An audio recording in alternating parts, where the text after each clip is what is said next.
Rectal cancer পেশেন্টদের একটা খুব সাধারণ কমন প্রশ্ন থাকে যে অপারেশনের পরে তার পায়খানা রাস্তাটা রেখে দেওয়া হবে নাকি অপারেশনের সময় সেটা একদম পার্মানেন্টলি ফেলে দেওয়া হবে। এই প্রশ্নের উত্তর বুঝতে গেলে আমাদের কয়েকটা জিনিস জানতে হবে। আমাদের খাদ্যনালীর বিশেষ করে লার্জ ইন্টেস্টাইনটা শুরু হয় আমাদের পেটের ডান পাশ থেকে রাইট কোলন বা অ্যাসেন্ডিং কোলনের মাধ্যমে। এরপরে যে অংশটা সেটার নাম হচ্ছে ট্রান্সভার্স কোলন, তারপরে যেটা নেমে গেছে এটা হচ্ছে ডিসেন্ডিং কোলন বা লেফট কোলন, এরপরে বাঁকা অংশটা হচ্ছে সিগময়েড কোলন, এবং সব শেষের যে অংশটা আমাদের মলদ্বার এটাই হচ্ছে রেকটাম, এবং রেকটামের শেষে অ্যানাস। এখন এই রেকটামটা হচ্ছে টোটাল অ্যাপ্রক্সিমেটলি 15 সেন্টিমিটার লম্বা। এটাকে আমরা সার্জিক্যালি 3 ভাগে ভাগ করে চিন্তা করি, সেটা হচ্ছে আপার রেকটাম, মিড রেকটাম এবং লোয়ার রেকটাম, এবং এর নিচে সবচেয়ে শেষ যে অংশটা সেটা হচ্ছে অ্যানাস।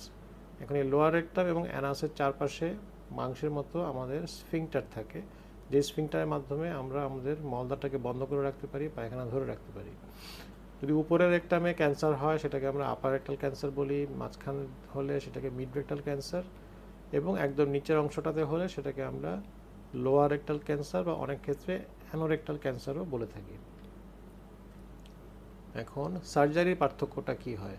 যদি রেকটামের উপরের অংশে ক্যান্সার হয় সেক্ষেত্রে আমরা অপারেশনের সময় এই কোলনের একদম শেষ অংশ এবং রেকটামের উপরের অংশ ক্যান্সার সহ এটাকে ফেলে দিই। কোলনের কাটা মাথাটা রেকটামের শেষ অংশের সাথে জোড়া লাগিয়ে দেওয়া হয়। এই আলটিমেট চেহারাটা হয় অনেকটা এরকম, এবং এই অপারেশনের নাম হচ্ছে অ্যান্টেরিয়ার রিসেকশন বা এআর। যদি রেকটামের মাঝামাঝি টিউমারটা হয় সেক্ষেত্রেও আমাদেরকে রেকটামের অংশ ফেলতে হয়, কিন্তু একটু বেশি করে, এবং কোলনের শেষ অংশটা ফেলে দেওয়া হয়, এবং কোলনের শেষ অংশ এবং রেকটামের অবশিষ্ট অংশ জোড়া লাগিয়ে দেওয়া হয়। এক্ষেত্রে পার্থক্যটা হচ্ছে সেলাইটা একটু নিচে হয়, এবং এই অপারেশনের নাম হচ্ছে লো অ্যান্টেরিয়র রিসেকশন বা এলএআর।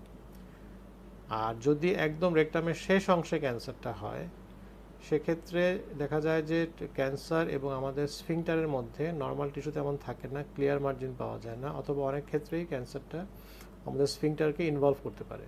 সেক্ষেত্রে আমরা আমাদের রেকটামের পুরোটা অর্থাৎ মলদ্বার সহ পুরোটা ফেলে বন্ধ করে দেওয়া হয়, এবং কোলনের যে কাটা মাথাটা থাকে সেটাকে আমাদের পেটে একটা পার্মানেন্ট কোলোস্টমি করে দেওয়া হয়।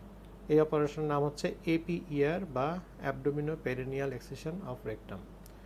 কাজে আমরা যদি আবার সবগুলো একবার একটু দেখি, সেটা হচ্ছে যদি উপরের অংশে হয় তাহলে অ্যান্টিরিয়র রিসেকশন, মাঝামাঝি হলে আমরা লো অ্যান্টিরিয়র রিসেকশন করি। এই দুটো অপারেশনেই আমাদের মলদ্বারটা প্রিজার্ভ করা যায়। হয়তো একটা টেম্পোরারি পায়খানার রাস্তা পেটে করা লাগতে পারে, বাট সেটা সাময়িক এবং কিছুদিন পরে বন্ধ করে দেওয়া হয়।